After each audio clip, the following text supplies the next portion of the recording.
इसको ऐसे कहना है कि यहाँ का जनता, यहाँ का वोटर्स बहुत इंटेलिजेंट है, समझदार है, पॉलिटिकली एजुकेटेड है। वो चाहता है अच्छा लीडरशिप, वो चाहता है अच्छा डेवलपमेंट। लेकिन यहाँ का जो एमएलए तानफो वांगनाव जी पब्लिक का एक्सपेक्टेशन तक नहीं आया, वो कुछ काम नहीं कर रहा है।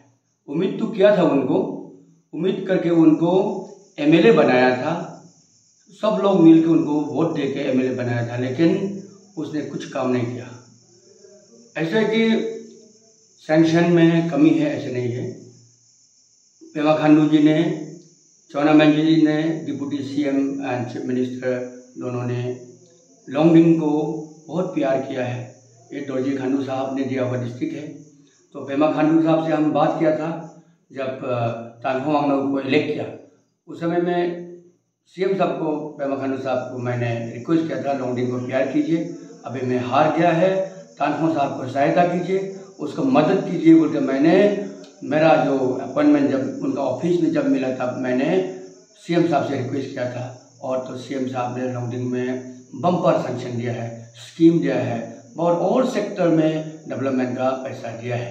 लेकिन उसको बांटने वाला, उसको इम्प्लीमेंट करने वाला तो तानफो वांगनाव है। तानफो वांगनाव जो एमएलए है, उन्होंने अच्छा से इम्प्लीमेंट नहीं किया, अच्छा से स्कीम को जगह तक नहीं पहुंचाया और बेनिफिशियरी तक नहीं पहुंचाया। वो टेंडर भी कहाँ होता है किसी को मालूम नहीं है। टेंडर का नोटिस हम लोग ने कभी नहीं देखा यहाँ का लोगों ने, और किसको देता है, कैसे क्या बेसिस में टेंडर होता है वो मालूम नहीं है। खुशी जहाँ तहाँ टेंडर टेबल में बना करके पूरा मैंने पैसा कहाँ चला गया मालूम नहीं और काम नहीं हो रहा है। इसीलिए पब्लिक एक इंटेलिजेंट एक वोटर्स है, इनको मालूम है कि ऐसे लीडर, ऐसे एमएलए को रखने से नहीं होगा। इसीलिए उनका अपना गांव से भी आज पूरा ज्वाइन हुआ है। उनका अपना गांव वालों भी उन पर विश्वास नहीं है, क्योंकि वो एक्सपेक्टेशन में नहीं आ रहा है। वो था व्यापारी, वो था कॉन्ट्रैक्टर, लेकिन कम से कम एमएलए बनने के बाद में तो कॉन्ट्रैक्टर तो नहीं बनना चाहिए। और एमएलए होने के बाद में भी व्यापार करते रहेगा, कॉन्ट्रैक्टरी करते रहेगा तो नहीं होगा।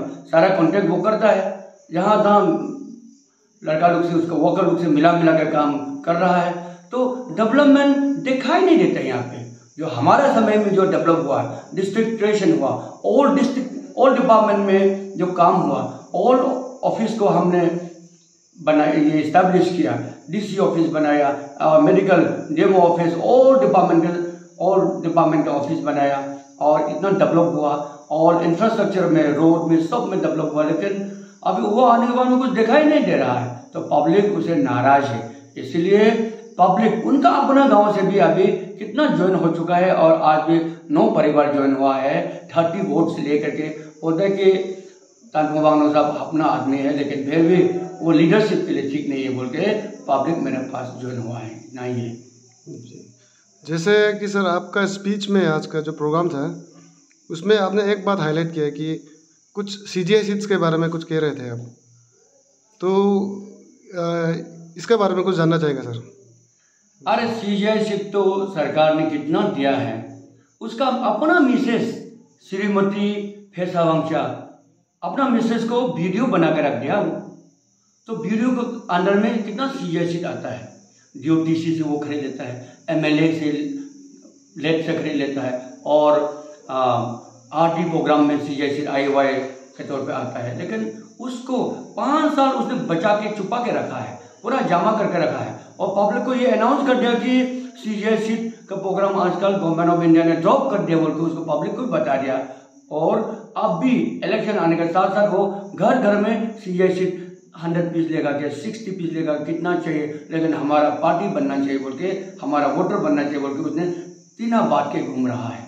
ये एक्चुअली जो बेनिफिशरीज है, बेनिफिशरी जो नीड बेस में, नीडी आदमी को जो तकलीफ में है, नीडी है, उनको सीजीआई सीट देना चाहिए, उनको रूफिंग मटेरियल देना चाहिए, उनको घर बनाने में सहायता कर देना चाहिए। लेकिन वो तो सरकार का जो बेनिफिशरीज को वोटर में कन्वर्ट करना चाहता है, और इसीलिए वो इलेक्शन के समय में ही टीना बांट रहा है। 5 साल वो क्या कर रहा था, 5 साल वो टीना कहाँ था, अभी टीना क्यों बांट रहा है। मेरा आज का मीटिंग में कहना ये पॉइंट था। और केवल ये नहीं, उसने नरेगा जो पैसा है वो वीडियो, उसका माइकी, उसका वाइफ, उसका मिसेस का अंदर में होता है नरेगा, एमरेगा।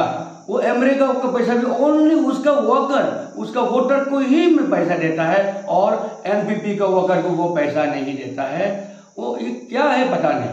एंड देन अभी के जो तानपुर साहब ने पब्लिक को ट्रांसफर कर रहा है, ट्रांसफर पोस्टिंग, ट्रांसफर, उसको कुछ भी काम नहीं है।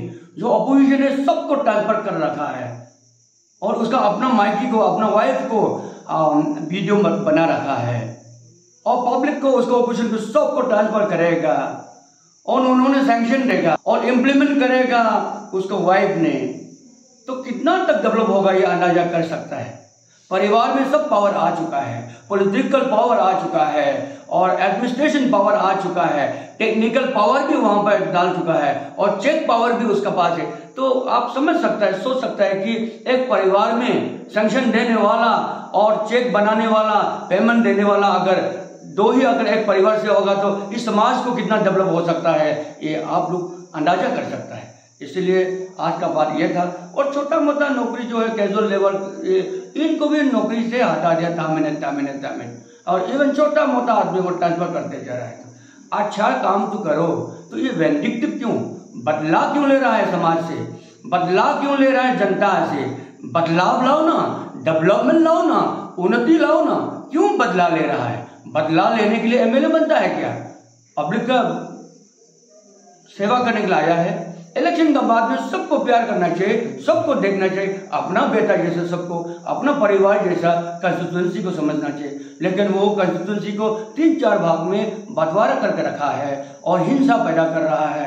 यहाँ में डिस्क्रिमिनेशन ज़्यादा है और फेवरटिज्म ज़्यादा है, नेपोटिज्म ज़्यादा है, टेंडर ये सब अच्छा से नहीं कर रहा है, काम इम्प्लीमेंट नहीं हो रहा है। इसीलिए पब्लिक उनसे नाराज है, और इसीलिए मैंने वो सीट के बाद आज निकला था ये मीटिंग में। मेरा दूसरा क्वेश्चन रहेगा सर कि जैसे आप तो स्टेट लेवल का एनपीपी प्रेसिडेंट है sir, and being the opposition leader of the same constituency, जितना आपका हिसाब से तो आपको तो पूरा पता है कि क्या हो रहा है क्या नहीं चल रहा है। आपका पार्टी और आपका तरफ से कुछ एक्शन इसका अगेंस्ट में कुछ मूवमेंट कभी कुछ सुना नहीं है सर, ऐसा क्यों सर? एक्शन क्या, तो एक्शन करेगा, कुछ एक्शन नहीं हो सकता है। जिसका हाथ में लाठी है उसका भेद होता है, जिसका हाथ में सत्ता है पूरा एवरीथिंग सिस्टम उसका मिशनरी उसका अंडर में हो जाता है। इवन यहाँ पे लोंगडिंग डिस्ट्रिक्ट में आरटीआई का जवाब नहीं मिलता है यहाँ पे, और अगर आरटीआई करने से उस आदमी को वार्निंग दिया जाता है और पैसा पहुंचाया दिया जाता है उस घर में, और सोशल मीटिंग में ये बोलता है कि हमारा वांचो लड़का लोग, हमारा लोंगडिंग डिस्ट्रिक्ट का पब्लिक को समझाओ कि आरटीआई नहीं करना चाहिए, आरटीआई करने से डेवलपमेंट रुक जाएगा, ये बोल रहा है। तो भ्रष्टाचार करने से डेवलप होगा, लूटा मारा करने से डेवलप होगा, पैसा मारो आंदोलन करने से डेवलप होगा, और आरटीआई करने से बैकवर्ड होगा, ये समझा रहा है हमारा एमएलए साहब ने। और यहाँ किसी का आरटीआई करने का जवाब नहीं देता है तो हम क्या एक्शन ले सकते हैं? मारपीट तो हम नहीं कर सकते। We are a true democrat, we are parliamentary democracy में रहने वाला आदमी है। हम लड़ाई तो नहीं कर सकता है, झगड़ा भी नहीं कर सकता है, उसका घर को हमला नहीं कर सकता है। ये पब्लिक तो बेचारा है ना, पब्लिक क्या कर लेगा? और हमारा पार्टी वर्कर भी, हम भी क्या कर लेंगे? लेकिन वो एकदम बड़ी मात्रा में करप्शन तो कर रहा है। करप्शन इतना जो हो रहा है ना, होल दुनिया में नहीं हो जितना लोंगडिंग में करप्शन होता है, ये तो हो रहा है। लेकिन क्या बोले, बस वही है। बस अभी इलेक्शन में उसको तो आराम से गिरा देगा पब्लिक, ये मेरा विश्वास है। पब्लिक उसको वापस आने नहीं देगा, क्योंकि वो करप्टेड आदमी है, क्योंकि वो अपना माइकी को रख करके सब उल्टा पुल्टा कर रहा है। पब्लिक को इवन आरटीआई का जवाब नहीं दे रहा है, तो उसको कहाँ रखेगा पब्लिक? वही है मैटर। जी सर, जैसे आपने कहा कि आपका पार्टी जीतेगा इस बार, आप जीतेंगे इस बार, तो आपका क्या स्टेप्स रहेगा कि ये रेक्टिफाई करने के लिए ये चीज़ को? मेरा ये स्टेप होगा कि जो गाइडलाइन है, सीवीसी जो गाइडलाइन है, सेंट्रल विजिलेंस कमीशन का जो गाइडलाइन है, उसका अनुसार चलना चाहिए और सिस्टम में चलना चाहिए। टेंडर सिस्टम होना चाहिए, जो हकदार है उसको मिलना चाहिए, जो काबिल है वो हकदार बनता है, जो हकदार है उसको हक मिलना चाहिए। लेकिन यहाँ पे हकदार को, जो काबिल आदमी को नहीं मिल रहा है, जिसका पास अच्छा लाइसेंस है, जिसका पास फर्स्ट क्लास कंडक्टर लाइसेंस, उनको काम नहीं मिल रहा है। यहाँ तहाँ से आदमी जिसका नाम कोई पहचानता भी नहीं, उनको जबरा को उठा के उनका नाम में टेंडर बना रहा है।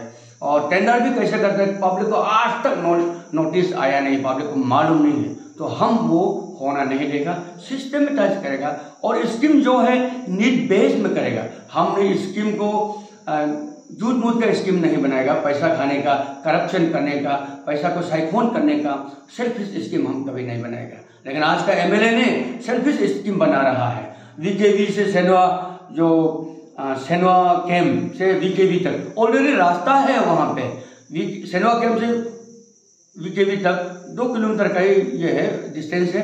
ऑलरेडी दो जो लोकेशन ऑलरेडी कनेक्टेड है, लेकिन वहाँ में पैरेलल नीचे से थोड़ा रास्ता दे दिया, जैसे यू शेप में दे करके वहाँ में 24 करोड़ का पैसा इम्प्लीमेंट कर रहा है।